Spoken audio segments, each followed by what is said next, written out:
and on business. Guys, welcome back to my channel. If you are new here, please go ahead and give this video a big like and subscribe so you never miss when I do post.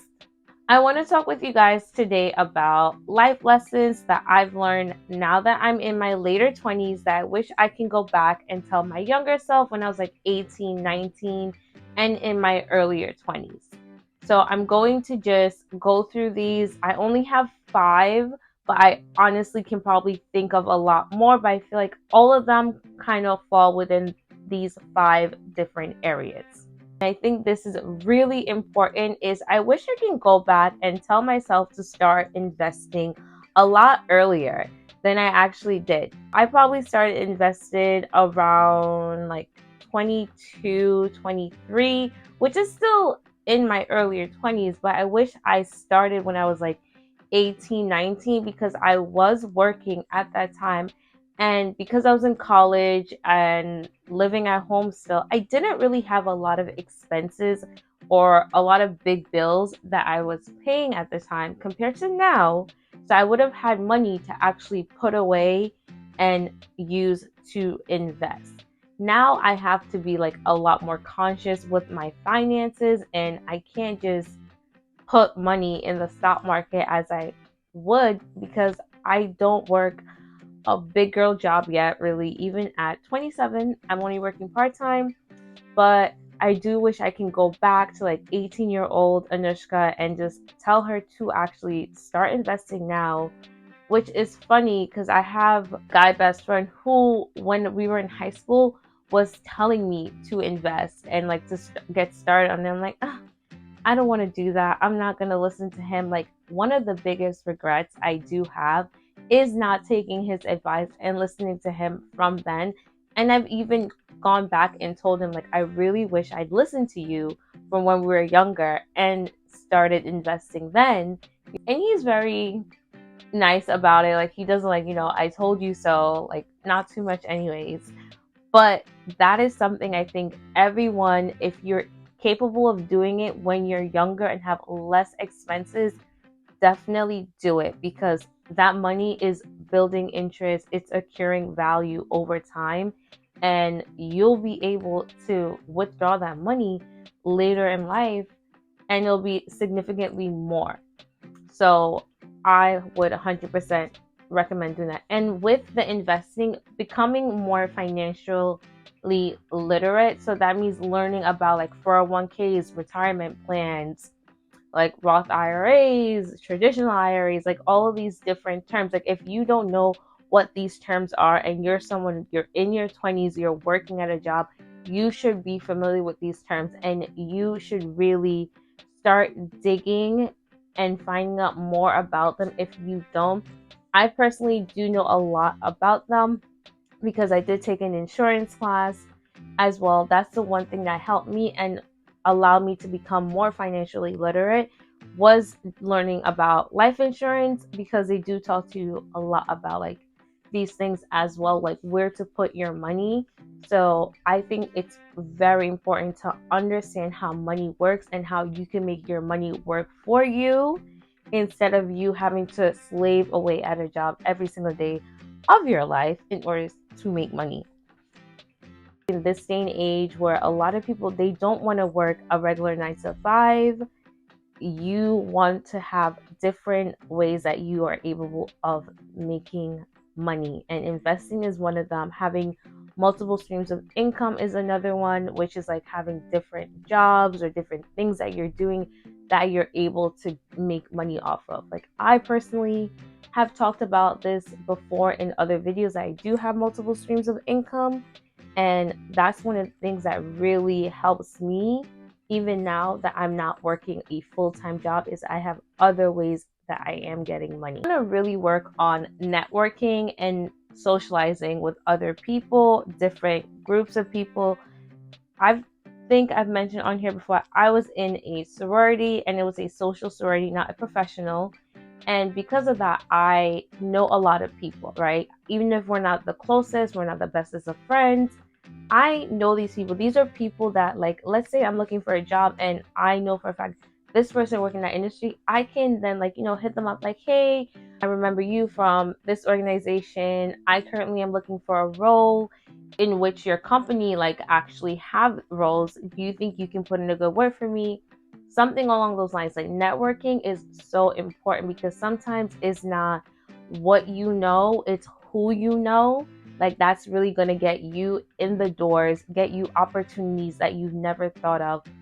I've seen the impact of networking because there are certain jobs that I was more than qualified for, but I didn't get them for whatever reason because they clearly did not see something stand out on my resume. But I've also gotten positions where like I wasn't the most qualified, but because I knew someone who worked there, or I knew someone who knew someone who worked there, I was able to get the position. So that's what I mean. Like networking can open so many doors and opportunities for you that you want to take advantage of the people you know. And I know taking advantage sounds kind of like, oh, it's one sided.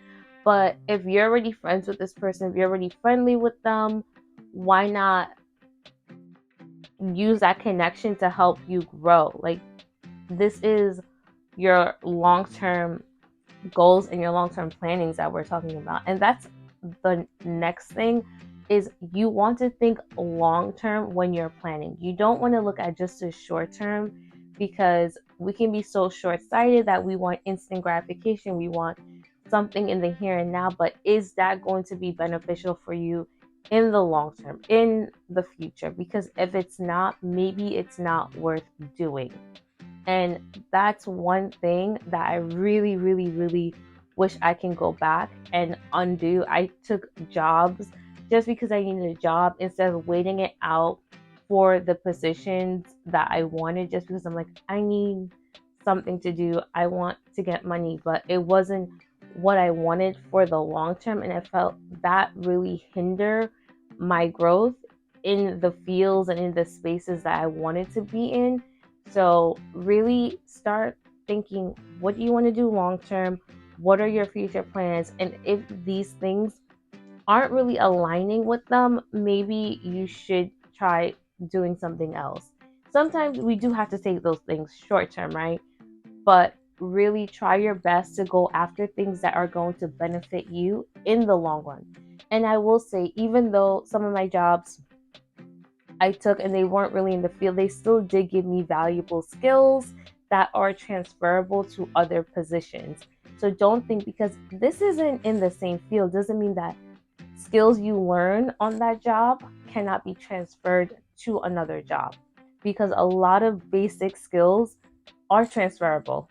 Like in the corporate world, we'll call those like soft skills, such as like, being able to answer the phone, effective communication, time management, project management, right? Like you can be someone who does project management in different fields, but it's going to maybe look a little bit different, but you have that management part, which every single field has a level of management. So that's what I'm saying. There are certain things that can be transferred from one role to another. So take that seriously, guys. Going back to networking, long-term goals, also doing internships when you're in college. This is something I did not really do a lot of. I did one, and not gonna lie, I felt like I did not take it as seriously as I could have and used it to my benefit. So when you are doing internships, take those things seriously, take those connections once again that you're building seriously, reach back out to those people, try to keep that connection alive, because when you graduate, when you leave from school, or when you're in the field, or even like you could have been you could have found a job and you're working there, but then that doesn't work out, you can still fall back on those connections that you had from your internship and reach out to see like, hey, do you know anyone in the field is hiring? Are you guys hiring? So these are things that I really am stressing because it is so important. And I have a younger sister who's about to start college, and stuff like this is what I'm trying to tell her, what I'm trying to drill into her, that she does not make the same mistakes I did. But she's a smart girl, and I think she's already got a lot figured out. she's still young, so I still want to like tell her these things as well, because I want her to be better than me. I want her to succeed and not have to go through a lot of hardships and just confusions like I did. Next one is going to be for personal relationship and professional relationships. This is setting healthy boundaries. I know this has been like such a buzzword lately, like the past few years. Boundaries, boundaries, boundaries. Like, what does boundaries even mean? So boundaries is when you have like set rules, if you want to call them that, you are setting for yourself. Like for me personally, I do not tolerate disrespect from anyone, even if you are a supervisor or a co-worker. Like I don't have to work with you. I do not tolerate disrespect. So that's one thing I like to make very clear, like from the jump. And once again, you don't do it in a disrespectful way, because how are you saying you don't tolerate disrespect, but then you're disrespecting someone, right?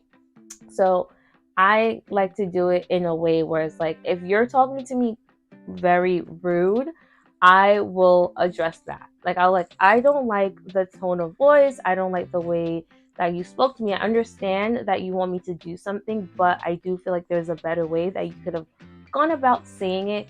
Or like if I'm talking to someone and they're asking me to do something, I will actually wait for them to say like, please, at the end of it, because I know we were all raised with manners, and like at least the simplest thing is to say please and thank you, please and thank you, you're welcome. If someone does something, you know, very simple. And it might seem like, am I going to say please every single time? I say please every single time. I say thank you every single time. It seems like so such a small thing, but honestly, it's just a sign of respect. Another way that I like to set healthy boundaries is I do not answer my phone like after a certain time if I'm at a job where they'll be sending emails or phone calls at a set time. As a teacher, this was a boundary that I really had to set with the parents, especially because I'm like,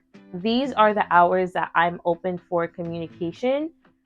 At the beginning of the school year, sent out that email to all the parents and guardians that I would have that school year and let them know, like, these are the hours that you're able to get in contact with me, and I'm actually going to respond, and how, like, whether I want it via email or a phone call, like, you know, or both. Like, I did mainly phone calls because I feel like I'm going to answer my phone a lot faster than probably an email.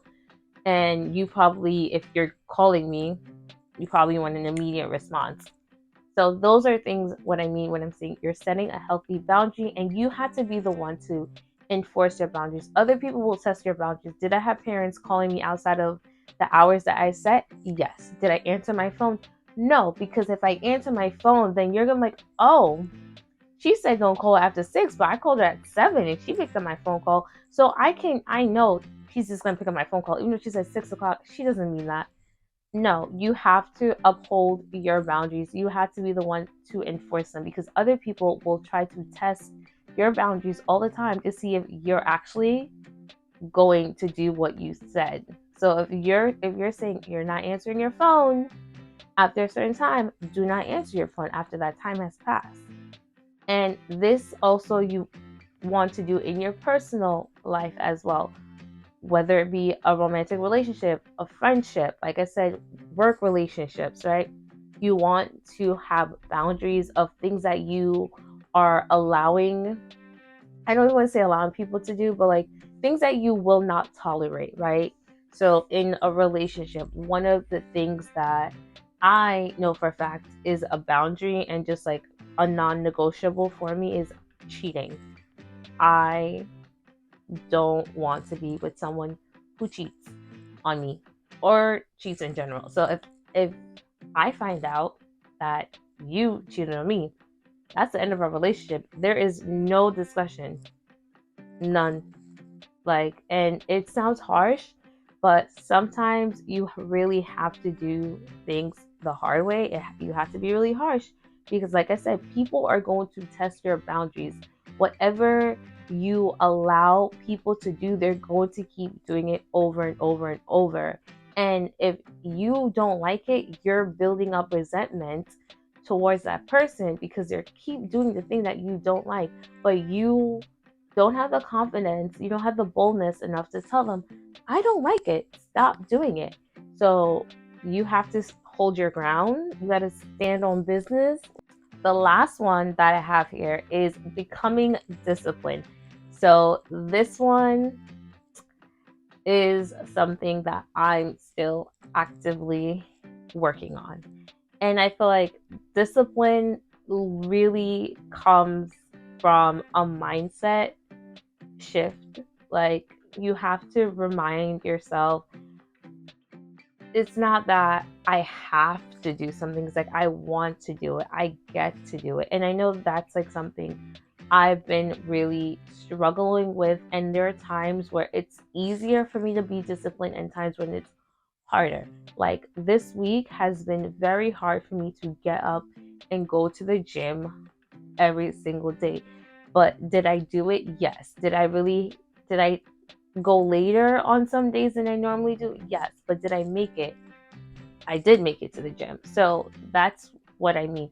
Sometimes you're going to feel like you have the motivation, you have the drive, you have all this energy to do the things that you say you're going to do. And then other days, it's going to be so much harder. And that's when you have to dig deep and tap into your discipline and push past the discomfort, push past like the unwillingness, the exhaustion. Because trust me, sometimes I'm exhausted. Like today, I got like 3 hours of sleep and I still got up and went to the gym. Yeah, so that's what I mean. You're going to have to learn to push past your comfort zone and what's comfortable and what you want, what you feel like doing, and really do what you need to get done. Because it's not always going to be easy. And once again, these things can go for so many different aspects of your life. This is when it comes to work. Sometimes we're so tired and exhausted that we don't want to get up and go to work. But think about what's going to happen if you don't go to work. What's going to happen if every single day you wake up and you don't feel like going to work? Are you just not going to go to work? No, you have to still show up and go to work. Is it okay to take a break if you're really and truly burned out, exhausted, overworked? Of course. But you have to know when is like you're truly exhausted versus like you're just not being as disciplined as you can be. And that's a fine line at times, but you need to know that for yourself. This also can apply for schoolwork, right? Showing up to class, to lecture, studying, making sure that you're completing your assignments in a timely manner and not procrastinating and waiting to the last minute or having to ask for an extension. That's one thing I would say. When I was in college, if I didn't do the assignment, I'm just not doing it. I'm not asking the professor for an extension because that to me isn't even like asking for pity or asking for like help. It's just like I knew when the assignment was due and I chose not to do it. So that's on me. I'm not going to sit here and pretend like, oh, professor, like this and this happened. Can you give me an extension? I'm not about to lie to get an extension to do an assignment that I didn't want to do because if I didn't want to do it then, I don't want to do it now, even with the extension. So it's either I was being very disciplined and getting the work done, or it's just not going to happen.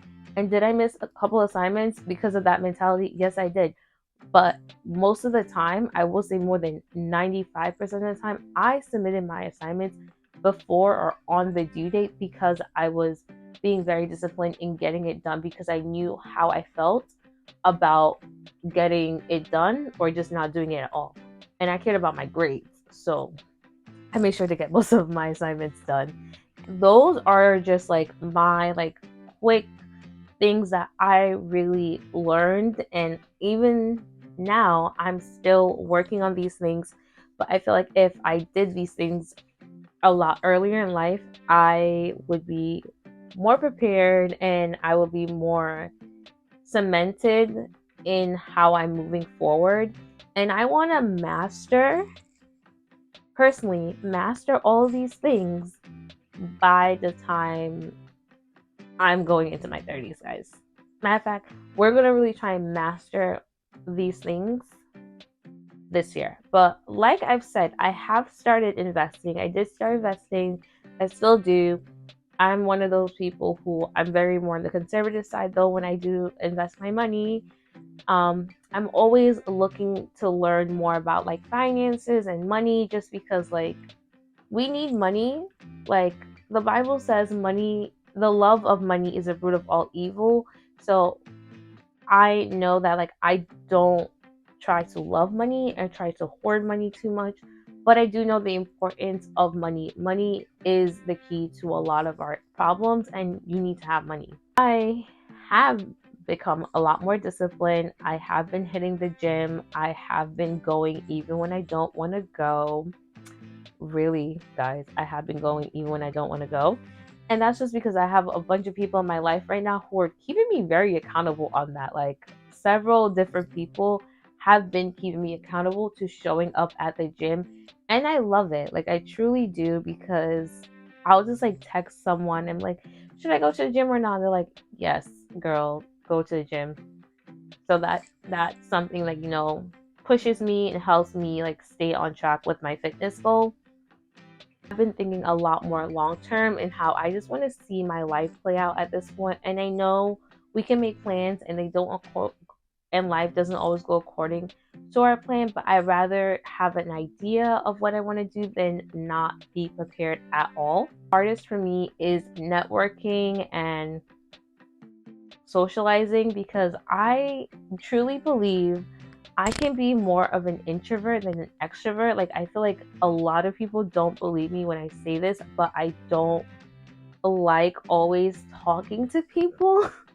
Like, I can be friendly if I have to, if I'm in an environment where, like, oh, you need to actually be friendly. But like the thing is, when I'm not in those environments, I don't go out my way a lot of times to reach out to people. And this goes for even like sometimes my friends.